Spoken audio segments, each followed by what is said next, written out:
Tonight, this is a very dumb thing to do. Canada reacts on the first day of the trade war with the United States. The Saskatchewan Teachers Federation declares victory in its arbitration fight for a new contract.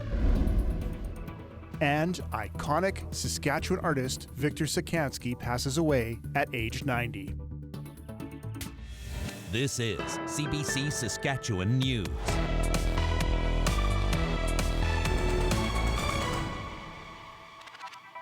It's Tuesday, March 4th, and welcome to the CBC Saskatchewan News. Hello, everyone, and thank you for joining us. Donald Trump has unleashed his trade war with America's closest neighbor, and as promised, Canada is retaliating by imposing counter tariffs. The U.S. move caused a rare moment of unity across party lines in Ottawa. Ashley Burke reports. The Prime Minister defiant with a message aimed directly at Donald Trump. Now, it's not in my habit to agree with the Wall Street Journal, but Donald, they point out that even though you're a very smart guy, this is a very dumb thing to do. His comments carried live all over the U.S., where Trump claims his tariff war is about Canada allowing fentanyl across the border. The excuse that he's giving for these Paris tariffs today of fentanyl is completely bogus, completely unjustified, completely false. What Trump's really after, Trudeau says, is crushing Canada. What he wants is to see a total collapse of the Canadian economy, because that'll make it easier to annex us. And to Trudeau, what's chilling is how Trump's moving America away from its allies and closer to Moscow. They're talking about working positively with Russia, appeasing Vladimir Putin, a lying, murderous dictator. Make that make sense. To try and end it, Canada is striking back, slapping tariffs on $30 billion worth of American goods, like groceries, alcohol, and clothing, then hitting another $125 billion worth of U.S. products with taxes in 3 weeks.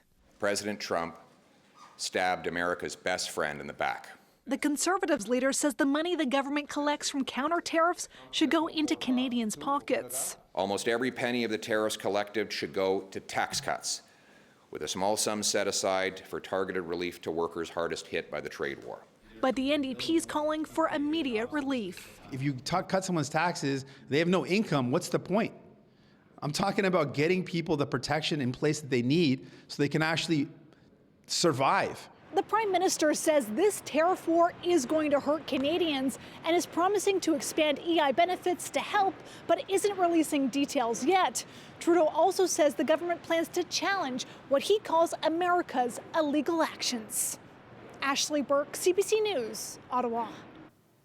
The response from Canadian premiers against the U.S. tariffs was equally swift, equally critical, and equally defiant. Olivia Stefanovich has this story. As soon as they opened, liquor stores across the country began emptying their shelves of American booze to send U.S. President Donald Trump a message. Unfortunately, some people seem to need to touch the hot stove to learn that it's hot. And while we cannot control or predict their behavior, we can control how we respond. And to see this escalation is so disappointing, so damaging. You know, he put up a... Premiers hit the U.S. cable circuit. The market is speaking loud and clear. The market is going to go downhill faster than the American bobsled team. And announced plans to ban Americans from bidding on provincial contracts while tearing up existing agreements. We're ripping up Ontario's contract with Starlink. It's done. It's gone. We won't award contracts to people who enable and encourage economic attacks on our province and our country. But they didn't go so far as to shut off the lights of American customers. Ontario Premier Doug Ford says he's prepared to apply a 25% surcharge on electricity exports if Trump doesn't relent. And he's not alone. We must not rule out anything for the future. Quebec is also mulling further retaliatory options, including targeting American electricity, with 160,000 jobs at risk in La Belle Province alone. It is a very sad day to have to find ourselves in a trade war with a long-standing partner. Especially after spending tens of millions of dollars to boost security at border crossings. I would say that without doubt, the president's demands were met. And yet, it did not matter. Now that punishing levies are in place, the focus is shifting to financial support. New Brunswick is already offering $40 million to help companies find other markets, with other provinces following with similar measures. We are going to get through it. It is going to be tough. It is going to cost money. The premiers met with the Prime Minister to discuss how to help Canadian industries and workers cope with the economic pain and feared recession looming on the horizon. Olivia Stefanovich, CBC News, Ottawa. Premier Scott Moe says the provincial government is carefully considering its response to American tariffs. Moe says Trump is just simply wrong when he says Canada has nothing the USA needs. In a statement issued by Moe on social media, Cabinet is set to meet on Wednesday to consider all options. Opposition leader Carla Beck says an emergency legislative session should be called now to deal with the ongoing trade war. I think that not only Scott Moe, but all of the MLAs, all of the ministers should be back in this legislature, ready to provide assurances, ready to provide answers, ready to work with people in industry right across this province. Beck says everyone had hoped the tariffs would not be implemented, so the province's response cannot wait until the legislature resumes on March 19th. Here is what some people in Saskatoon have to say about the tariffs. It's brutal. Yeah, it's just a bully being a big bully. Anger is one of the reactions to Trump's tariffs here in Saskatoon, but that's not the only reaction. Kind of shocked and not very pleased with it, that's for sure, because it's not, I don't think it's very fair. Screw him. Yeah, we didn't do nothing to them. We've always been nice to them. I don't know why he's trying to mess with us. Well, I think he's shooting himself in the foot. It's going to harm the Americans as much or more than us. And the rationale for it doesn't make any sense. But then much of what he says is in the same vein. Trump has been threatening these tariffs for weeks, and some people in Saskatchewan have already made changes in their lives. In every way I shop, I won't be buying anything from the U.S. If possible, I will not. So I had some plans to possibly travel into the States this year, and I've been reconsidering that and waiting and seeing how this all plays out before we make any bookings. So we do look for the Canadian product now much more than we did before. And we travel in Canada. All of our holidays lately have been across Canada. So if we do go and travel, we fly over the States into Mexico. Many are bracing for a harsh impact on our economy, and they have thoughts on how Canada should react. Put a tariff on our stuff going to there. It's only fair, I think. No? Tit for tat, right? We should be putting our tariffs on the energy that we send to them because they are fully reliant on the resources that we send them. So if we want to retaliate, that's what we should do. Hitting back with tariffs as well, or by holding back on the goods that are relied on by the United States. And I think that as much as possible, if we can connect with Americans and connect with them in our long-standing relationship, get their support, because that's going to be what really makes a difference. Scott Larson, CBC News, Saskatoon. Mexico's president says multiple countermeasures are being planned after the U.S. hit the country with 25% tariffs and are set to announce its plan on Sunday. President Claudia Sheinbaum says Mexico is already addressing the Trump administration's concerns over drug trafficking. She also says a trade war will negatively affect jobs in both countries and will lead to a price hike for Americans and businesses that rely on American goods. An arbitrator has ruled classroom complexity will be a part of a contract between teachers and the province. The arbitrator ruled that $20 million per year be allocated to classroom complexity in addition to all other provincial funding. Saskatchewan Teachers Federation President Samantha Beacott says that money will be used in a variety of ways. Additional teachers within schools that will provide support for unique student needs and students requiring additional supports, as well as Classroom Complexity Fund that will provide more broader support around professional supports that are needed within different local contexts, as well as provide support for some smaller schools and smaller rural areas potentially.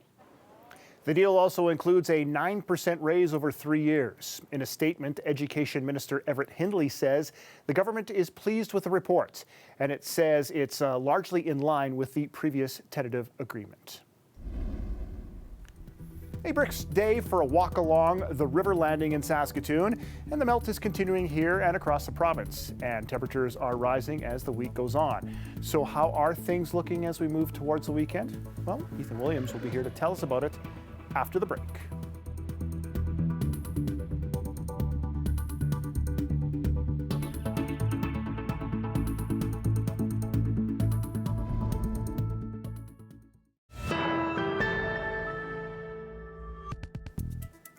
Welcome back. Saskatchewan's arts world is mourning the loss of one of its acclaimed members. Sculpture artist Victor Cicansky has died at the age of 90.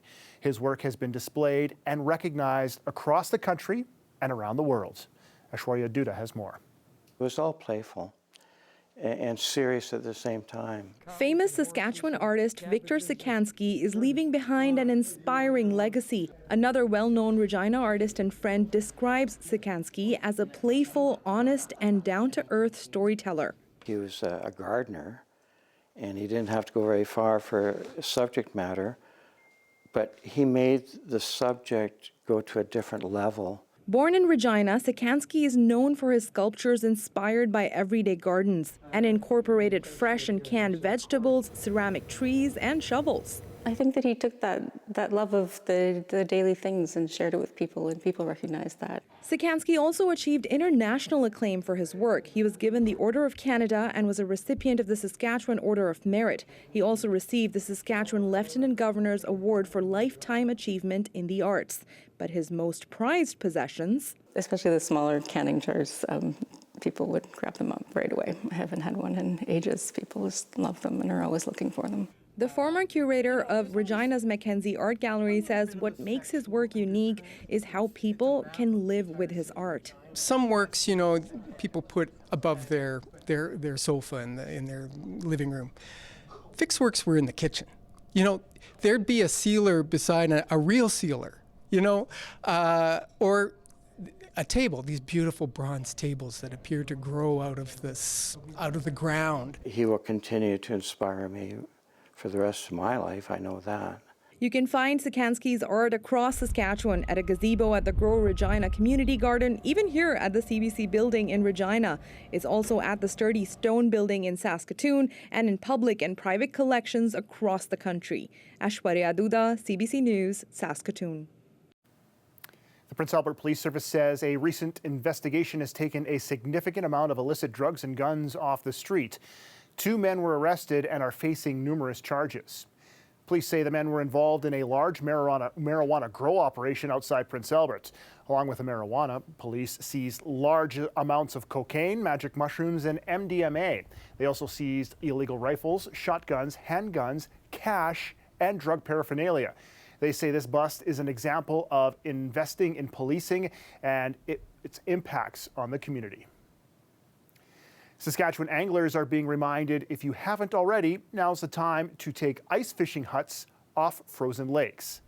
Shelters must be removed from the ice by March 15th in areas south of Highway 16 and by March 31st in the northern regions. People could be on the hook for a hefty fine otherwise.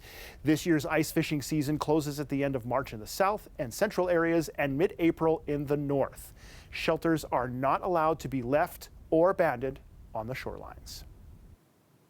The melt is in full force in Saskatchewan, and while shifting temperatures have many excited for spring, it also means walking is a little dangerous.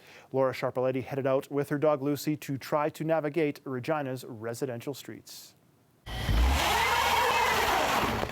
Yesterday, when I went to walk my dog, it was a rough time. I was slipping and I was sliding, and she wasn't doing very well either. So today, we're trying with crampons, which is the safest way to get around right now. I think it's been a lot more treacherous than it was last year because it was so mild. So I have a dog that needs to get out every day, so it becomes a bit of a problematic some days getting up and down the streets. March in Regina in a nutshell. Well, just the risks of elderly people, that it is a high risk of falling, hurting a hip or a knee. So I would certainly warn anyone that's out walking to, take care, go slow, and put on spike shoes where you can. My hope would be just for a little higher temperatures. That'll just maybe get it melting a little quicker than it has been.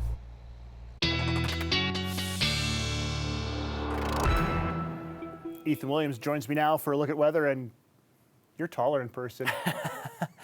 We're a little close here, aren't we? We are a little close, and a little closer to spring too. Yeah, we are indeed, and I will attest to those slippery conditions out there for sure. It's not always easy to make your way on the streets as we get to this time of year, but hey, could be worse for sure. We'll take a look outside at Saskatoon, where we have a gorgeous evening. The sun has come out. It's -1. And we've got quite a bit of snow still on the ground there along the riverbank, the South Saskatchewan River. And in fact, as we take a look at our total snowpack on the ground in the province, there is still quite a bit of it through south and central, but again, especially further north, we have well over 50 centimeters of snowpack in many locations there. For Regina, just as one example in south and central, at the end of February, we still had about 40 centimeters of snowpack, and that is above the end of February average, well above that. In fact, usually at the end of February, we see around 17 centimeters. So we will hope for a slow, gradual melt to avoid any of that flooding that we can get into spring. But overall, actually, if we take a look at winter, December, January, February, meteorological winter anyway, we have seen actually quite a bit of snow in Regina. We got close to what we normally get in winter. That was the same for many locations, getting about 3/4 in places like Moose Jaw, Saskatoon, and Swift Current. But this was actually the third driest winter on record for Prince Albert, and the fourth driest for Meadow Lake. Temperature-wise, all of us, not deviating too far from normal when we look at those 3 months. Regina and Moose Jaw, again, February kind of put us a little bit below normal, but with La Nina bringing us a little more than average moisture and cooler than average temperatures, this is about how we expected it to shape up. But of course, things really warming up throughout the province, and you can see those warmer temperatures out west as a result of what we saw in Saskatoon there. The clouds clearing away, things getting nice and sunny for many of us. We will, though, see a little bit more cloud cover into northern Saskatchewan. This low-pressure system bringing maybe about 2 to 4 centimeters of snow for many far northern locations as we get overnight into Wednesday and through the day Wednesday. For much of the rest of the province, we are looking at flurries continuing for much of Wednesday. Thursday night, we're watching another area of snowfall that'll be moving through the north, but then this is kind of the rinse and repeat scenario. We can expect a lot of this kind of just passing cloud cover and flurries over the next few days, sometimes making temperatures a bit hard to forecast at times as well. Another small system bringing a little bit of snow through the north as we head into Friday. Winds will pick up a little bit from time to time as these systems roll through. We're not expecting anything too significant, though. Again, Wednesday night, we may see those pick up around 40 in southeastern Saskatchewan and then picking up into central Saskatchewan a little bit as we get into Thursday. So the 7-day forecast calling for, well, that nice, slow, gradual melt that we all have been hoping for, around -1 for a high in Regina as we get into Wednesday. The sunshine returns in full force for us as we especially get into the weekend. That's when our temperatures will get well above normal and above the freezing mark as well. And the same in Saskatoon, almost not a daytime high, below freezing as we get through these next few days here. And those temperatures staying overnight above -10. You know, Dan, it was a year ago today that we had a big snowstorm in south and central Saskatchewan. So we'll be glad at least we're not dealing with that. I don't like those words. No, me neither. All right, thanks, Ethan. You bet. A Mexican man is so proud of his toy collection, he takes it with him wherever he goes. Juan Carlos Flores has hundreds of toys glued all over his car, both outside and inside. It's been a childhood dream for him since his mother couldn't afford to buy them. After a lifetime of hardship, he says his ever-growing collection helps him cheer up. And if admiration from strangers and children is any indication, he's not alone in finding joy. We'll be back with more after the break.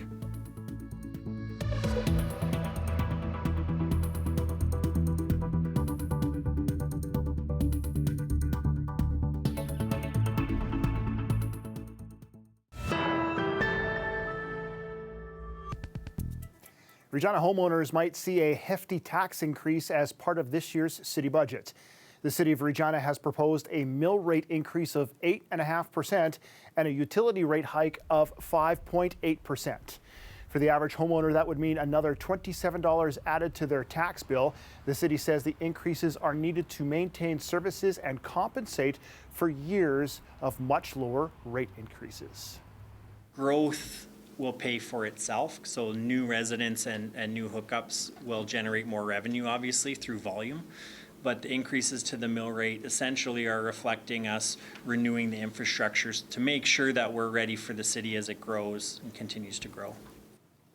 Those rates aren't set in stone, as City Council will begin debating the proposed budget on March 17th and vote on the final rates later that week.